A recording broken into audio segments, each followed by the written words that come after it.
ચાલો આજે એક એવી વાર્તાની વાત કરીએ જે સદીઓથી કહેવાતી આવી છે, પણ એનો અર્થ આજે પણ એટલો જ ગહેન છે. આ માત્ર એક સિંહ અને સસલાની વાર્તા નથી હો. આ તો એ વાતનો પુરાવો છે કે કેવી રીતે હોશિયારી અને સાચી રણનીતિ મોટામાં મોટી તાકાતને પણ ધૂળ ચાટતી કરી શકે છે. તો આ વાર્તાના મૂળમાં એક સવાલ છે જે હંમેશા પૂછાય છે. શું શારીરિક તાકાત જ બધું છે કે પછી બુદ્ધિ એના પર ભારે પડી શકે? ચાલો જોઈએ આ વાર્તા આપણને શું જવાબ આપે છે. તો આપણી વાર્તાની શરૂઆત થાય છે એક ગાઢ જંગલથી. પણ આ કોઈ શાંતિવાળું જંગલ નહોતું. અહીં એક એવા રાજાનું રાજ હતું જે ખૂબ જ અત્યાચારી હતો અને એનો ડર દરેકના મનમાં ઘર કરી ગયો હતો. આ છે ભાસુરકા, જંગલનો એ રાજા જેની સામે કોઈ અવાજ ઉઠાવી શકતું નહોતું. એનું નામ જ એટલું ભયાનક હતું કે પ્રાણીઓ થરથર કાંપવા લાગતા.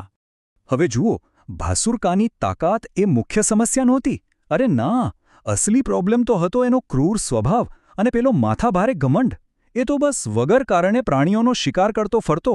આને કારણે આખું જંગલ જાણે સતત એક ડરના ઓથાર હેઠળ જીવી રહ્યું હતું. ચારે બાજુ બસ ભય અને અંધાધૂંધી.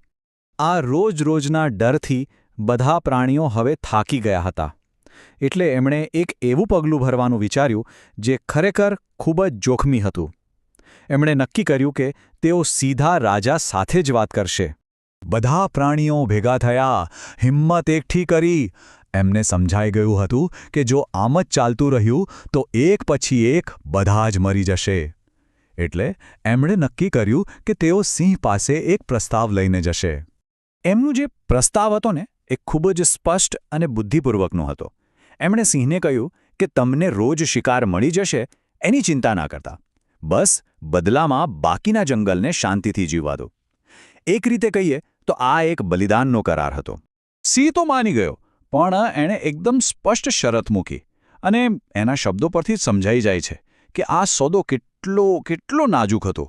બસ એક નાનકડી ભૂલ અને આખું જંગલ ખતમ. એમનું અસ્તિત્વ જ જોખમમાં હતું. થોડા દિવસો સુધી તો બધું બરાબર ચાલ્યું, પણ પછી વાર્તામાં આવ્યો એક જોરદાર વળાંક.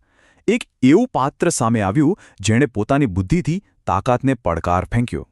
અને એ દિવસ આવી ગયો જ્યારે વારો હતો એક નાનકડા સસલાનો. બધાને એમ જ હતું કે બસ હવે આ સસલાનું આવી બન્યું. પણ આ સસલું બીજા પ્રાણીઓ જેવું નહોતું. એ પોતાનું નસીબ સ્વીકારવા તૈયાર નહોતું.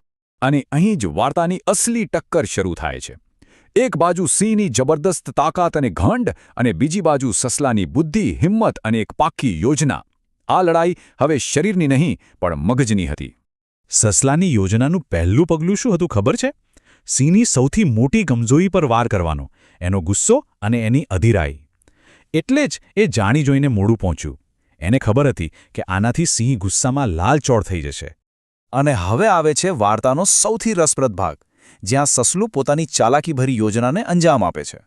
સિંહ તો ગુસ્સામાં ધોંધવાઈ રહ્યો હતો. જેવું એણે મોડા આવવાનું કારણ પૂછ્યું, સસલાએ તરત જ એક મનઘડંત વાર્તા કહી દીધી. એણે સીધો સિંહના ઘમંડ પર હુમલો કર્યો, એમ કહીને કે જંગલમાં બીજો એક રાજા આવી ગયો છે. અને બસ સસલાની યોજના કામ કરી ગઈ. ભાસુરકા એટલો બધો ઘમંડી હતો કે એ વિચારી જ ન શક્યું કે એના સિવાય બીજો કોઈ રાજા હોઈ શકે. તે તરત જ સસલાની ચાલાકીમાં ફસાઈ ગયો. હવે સસલું આગળ અને ગુસ્સે ભરાયેલો સિંહ પાછળ. સસલું એને વાર્તાના અંતિમ પડાવ તરફ લઈ જઈ રહ્યું હતું. સિંહનું દરેક પગલું એને એના જ અંતની નજીક લઈ જઈ રહ્યું હતું, પણ એને એની ખબર જ નહોતી. આ એ શબ્દો હતા જેણે સિંહના નસીબ પર મહોર મારી દીધી. એક સાવ સાદું વાક્ય, પણ એની પાછળ એક બહુ જ ઊંડી ચાલ છુપાયેલી હતી. જેવો સિંહે કૂવામાં જોયું, એણે જે જોયું એ હકીકત નહોતી. એ તો એના પોતાના જ ઘમંડનું પ્રતિબિંબ હતું. એનો અહંકાર એટલો મોટો હતો કે એણે સાચું ખોટું પારખવાની શક્તિ જ ગુમાવી દીધી હતી. અને આમ વાર્તા એના અંતિમ પરિણામ પર પહોંચે છે, જ્યાં બુદ્ધિ આખરે તાકાત પર જીત મેળવે છે. જુઓ, એની છેલ્લી ક્ષણોમાં પણ સિંહના મગજમાં શું ચાલી રહ્યું હતું? બસ હિંસા અને ઘમંડ. એણે એક ક્ષણ પણ વિચાર્યું નહીં, બસ પોતાના ગુસ્સા પાછળ આંધળો થઈને નિર્ણય લઈ લીધો. અને બસ આ રીતે એ અત્યાચારી રાજાનો અંત આવ્યો. એને કોઈ બીજાએ નહીં, પણ એની પોતાની જ મૂર્ખતા અને ઘમંડે એને મારી નાખ્યો. સસલાની બુદ્ધિ તો માત્ર એક નિમિત્ત બની. જેવું સસલું પાછું ફર્યું, આખા જંગલમાં ખુશીનો માહોલ છવાઈ ગયો.